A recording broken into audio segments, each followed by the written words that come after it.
Ассалаумағалейкум құрметті көрермен.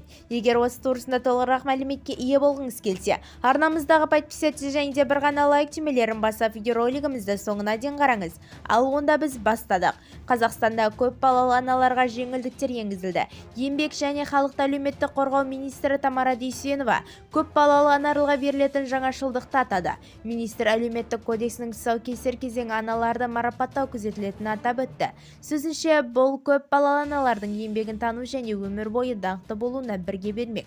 Бұл күміс алқа, алтын алқамен марапатталған, я болмаса алдын ала батыр ана атағын алған бірінші және екінші дәрежелі ана даңқы ордендерімен марапатталған аналарға беріледі. Наградтар аналарға берілетін ақыларды сараптап жатыр. Бүгінгі таңда 6, 7 және одан да көп бала туып өсірген аналар бірдей мөлшерде жәрдемақы алады. Әлеуметтік қорғау кодексінің нормалары өзгереді. 8-7 бала туып өсірген аналарға 7,4 айлық есептік көрсеткіште жәрдемақы төленеді, деді Тамара Дүйсенова.